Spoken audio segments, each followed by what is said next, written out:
جو ایفیشنسی ہے وہ اب اس چیز کے اندر ایک رکاوٹ کے طور پہ اور ایک آبسٹیکل کے طور کے اوپر حائل ہے کہ کیا ہم اپنے اس خواب کو عام آدمی تک بہتر بجلی کی سہولیات کے اندر پہنچا سکیں گے کہ نہیں.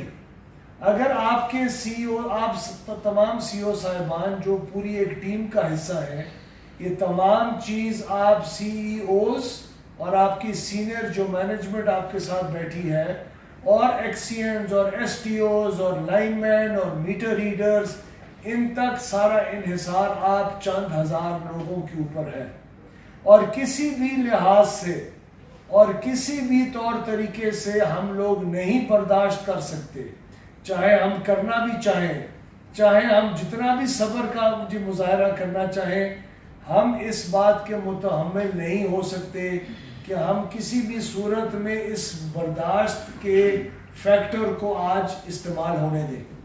یہ ہماری پولیٹیکل اور پروفیشنل کریئرز ایٹ سٹیک ہیں، جس طرح آپ لوگوں کے کریئرز ایٹ سٹیک ہوتے ہیں، ہماری فیوچر ایٹ سٹیک ہے، ہمارے ملک کا فیوچر ایٹ سٹیک ہے، اور لوگوں کا کانفیڈنس آپ کے اس ادارے کے اندر ایٹ سٹیک ہے. تو ان تمام چیزوں کو ایٹ سٹیک سامنے رکھتے ہوئے ہم قطعاً کسی بھی صورت میں کسی قسم کا برداشت کا مادہ آپ نہیں رکھتے. غریب آدمیوں اور انہی تمام سروسز میں سب سے اہم اوور بلنگ کی آج ایک مصیبت ہے. آپ لوگوں کا محکمہ اور آپ لوگوں کی ڈسکوز ہماری سیاست کا 85% آج بن چکے ہیں.